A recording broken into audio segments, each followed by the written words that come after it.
Sistem ekskresi pada manusia.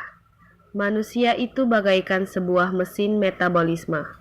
Tubuh manusia membutuhkan zat makanan dan oksigen agar kegiatan metabolisme dapat berlangsung untuk menghasilkan energi yang dibutuhkan tubuh. Namun, seperti halnya sebuah mesin, dari hasil kegiatan metabolisme, manusia juga menghasilkan zat sisa yang bersifat racun dan harus segera dikeluarkan dari tubuh.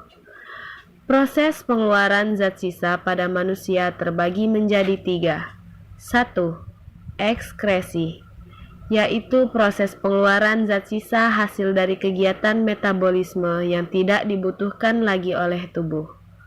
2. Sekresi, yaitu proses pengeluaran zat sisa yang masih dapat digunakan lagi oleh tubuh, seperti hormon dan enzim. 3.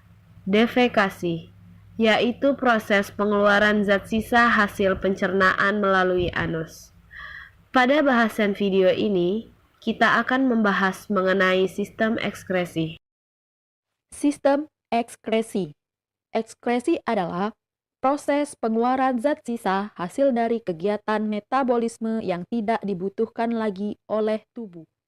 Pada manusia, terdapat 4 organ yang bertanggung jawab dalam sistem ekskresi, yaitu ginjal, kulit, paru-paru, dan hati. Ginjal menghasilkan zat sisa berupa urin. Kulit menghasilkan zat sisa berupa keringat. Paru-paru menghasilkan zat sisa hasil pernafasan berupa karbon dioksida dan uap air. Hati menghasilkan empedu hasil perombakan dari sel darah merah. Struktur ginjal. Ginjal kurang lebih berbentuk sebagai berikut. Apabila dilakukan sayatan menyamping, maka akan terlihat struktur anatomi ginjal seperti pada gambar. Struktur ginjal terdiri atas bagian korteks atau kulit ginjal, medula atau sumsum ginjal, dan pelvis atau rongga ginjal.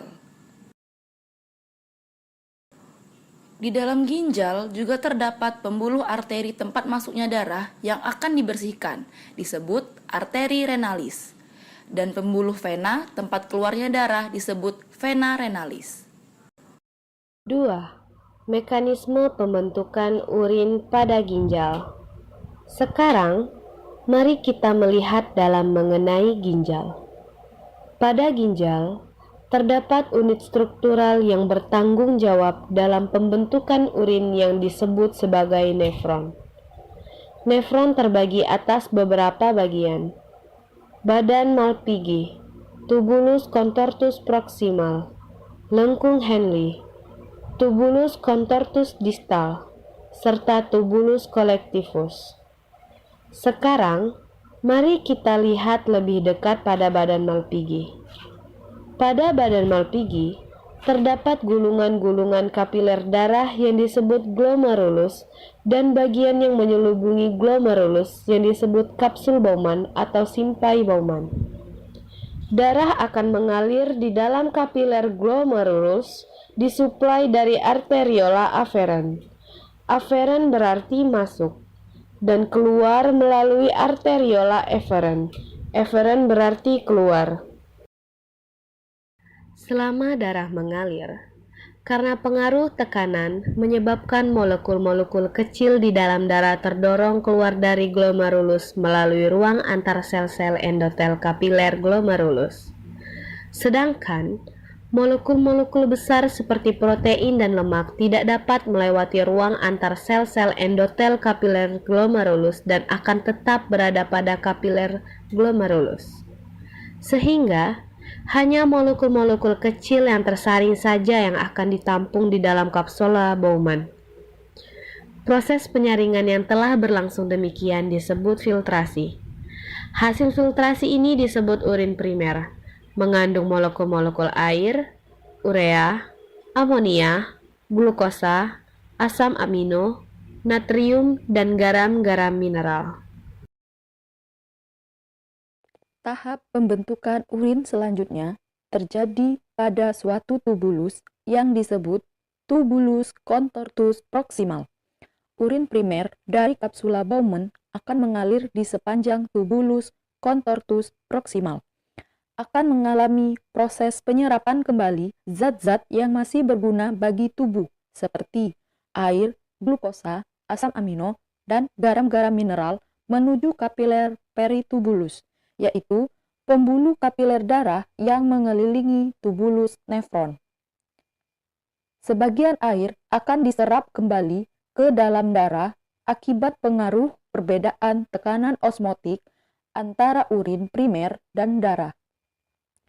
Glukosa dan asam amino akan diserap kembali melalui transport aktif melewati epitel tubulus menuju kapiler peritubulus, sedangkan molekul-molekul yang tidak berguna seperti urea dan amonia akan tetap berada pada tubulus contortus proximal.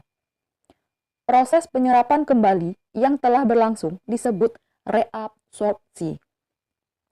Hasil dari reabsorpsi disebut sebagai urin sekunder, yaitu urin yang sudah tidak lagi mengandung zat-zat yang masih berguna seperti glukosa dan asam amino, menyisakan zat sisa yang tidak berguna lagi seperti urea, amonia, dan sebagian kecil garam-garam mineral.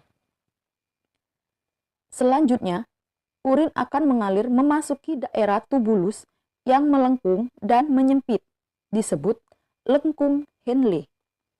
Daerah lengkung Henle dapat dibagi menjadi dua, yaitu daerah turun atau descendant dan daerah naik atau ascendant. Urin yang melewati daerah turun akan tetap mengalami reabsorpsi, sedangkan daerah naik akan mengalami augmentasi.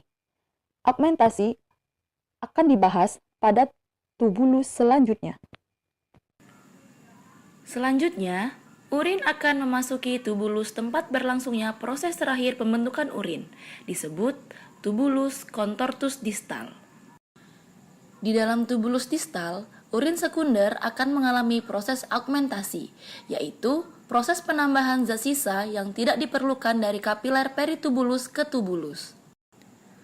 Zat sisa yang tidak diperlukan lagi ini berupa hormon yang tidak digunakan lagi oleh tubuh, zat antibiotik, zat obat-obatan dalam jumlah berlebih atau yang tidak digunakan lagi oleh tubuh, amonium, dan zat-zat lainnya.